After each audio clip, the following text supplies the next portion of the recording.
'74, he found 40% of the skeleton of an unknown female ape-like creature. The night he found her, the camp celebration included beer and Beatles music, specifically Lucy in the Sky with Diamonds. They called the skeleton Lucy. Just over 50 years ago in Ethiopia, paleontologist Donald Johansen unearthed Lucy, an ancient human relative who lived more than 3 million years ago. Now another group of scientists have found new clues about what life was like in Lucy's time, including the surprising discovery of early tools dating back 3 million years. Brooke Silva Braga traveled to East Africa for a recent dig. This is the Homa Peninsula in Kenya, on the edge of Lake Victoria. The East African Rift Valley is often called the cradle of humankind because so many of the oldest clues about our earliest days have been preserved under its fertile volcanic soil. That list now includes the discoveries made by Tom Plummer and his team here at a site known as Nyanga. It's still got, after 3 million years, you can feel the edge. The edge is still sharp. Yeah, you could still cut with that. Yes. These so-called flakes, basically little knives, are believed to be some of the first tools ever used on Earth. And there are cut marks on the hippo, so we know that they were actually butchering the hippo. Plummer, an archaeologist at the City University of New York, showed us how they were made. All right, there's a bigger one there. Yeah, here we go. By hammering one stone against another. Now what you can do, which you wouldn't be able to do before, is cut the meat off. The blade-like flakes, It's a pocket knife. and the two pounding stones The pounding is tenderizing the meat. are known as the Oldowan toolkit. And then, of course, it's also plant food, too. A similar, even older cutting tool was also found in Kenya, but that technology apparently died out. So Plummer believes this tool, used by our pre-human ancestors known as hominins, is what paved the way for everything that followed. In terms of technology, I think the older one technology is probably the most important technological innovation that ever happened in human history. Now, you are a little biased, having am a little devoted your biased. life to the study of this, Yeah, but yeah. that's still quite a thing to say. Yeah. Why so important?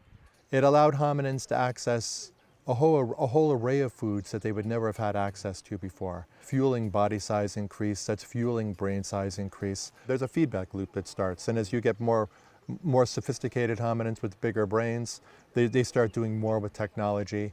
But I think that's all starting with the older one. The search for these early artifacts has the look and intrigue of an Indiana Jones film. Finding the splintered rocks was one thing, but locating cut marks on nearby animal bones is what confirmed that butchery, and therefore technology itself, existed here nearly 3 million years ago. Do you know what it is? Yeah, it's a hippo bone. It is a hippo It's a bone. foot bone, yeah. Oh, it's a hippo foot bone. Right. Blasto Onyango is basically the crew foreman. He's also a kind of local legend in the archaeological community. One of his first digs for the National Museums of Kenya helped uncover the Turkana boy, the most complete early hominin skeleton ever discovered. It was excavated for like 4 or 5 years. Okay. Yeah. That must have been exciting. And you saw more of the body every year. Right, yeah. Different Okay. parts of the body, the ribs, the Yeah. foot bone. Those type of miraculous finds are, of course, terribly rare. The daily work of archaeology involves searching through fine sand for small clues. Like Okay. Oh, it's a tooth. So it's a tooth. Wait, yeah. we just found a tooth just right now? yeah, and I may find more. Paleontology researcher Rose Nyaboke Juma is especially good at finding artifacts, though we were surprised to learn that's really just part of it. Now this one almost looks like a flake to me, but it's not, or is it? It's a bone. It's a bone? Yeah. But okay. But hold on, none. This can't all be. This is what's this? It's a bone. It's a bone. Everything's yeah. a bone. It's a bone. How can they all be bones? Where are you gonna put all these things? Now the issue is we don't just pick anything. It has to have a paleontological meaning for it so to be picked. I got a bone, but we don't really care about this bone. Yeah, we tell it, sorry, we can't pick you today. Oh, so it wait, stays. the bones are going back? Yep. The bones that matter are ones like this pig's tooth. Pigs evolved so quickly their skeletons help date the surrounding area.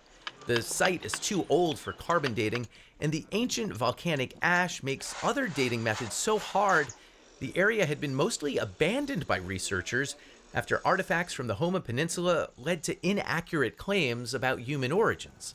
Despite all that, Rick Potts, director of the Smithsonian's Human Origins program and leader of all these efforts we're seeing, started digging here nearly 40 years ago. So you come here in 1985, and what do you find?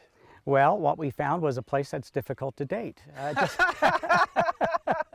But you didn't leave. But we didn't leave. Why didn't you leave? Well, because science takes persistence. The persistence has been rewarded. New technologies have made these sites easier to date, and new discoveries from across Eastern Africa have refined our understanding of our roots. The first Homo sapiens, that is, modern-looking humans, emerged in Africa about 300,000 years ago. But our hominin ancestors took much longer to become us than we had first understood, making the human-like leap of walking on two legs at least 6 million years ago. And so some of the things that we thought occurred in a very short period of time within the last 1 million years are now stretched out over that 6 million year period. And that includes tool making. And who made the tools is another surprise. Along with the flakes, Plummer's team found the tooth of a Paranthropus, an early hominin that is not our direct ancestor. That suggests the first tool making is not a human legacy, but an idea our ancestors copied, then used to dominate other hominins, who ultimately died out. Potts says that should be humbling. We're the last biped standing, as I call it. All of those other ways of life became extinct, and so that gives us a lot to think about, and it draws attention to the fragility of life, even in our own journey through time. A journey of innovation, creating new winners and losers for an incredible 3 million years. For CBS Saturday Morning, Brooke Silva Braga, Nyanga, Kenya. Well, my takeaway from that, nutrition is key. You are what you eat. I mean, I think about the development of humankind came directly from the tool making and our ability to increase, what we brought to our diet. And to survive. And my takeaway, science takes persistence. And it's why it's important to keep money going to science so that we can continue to understand the science of where we were and where we're going. Brilliant takeaway, Dana. Thank you so much.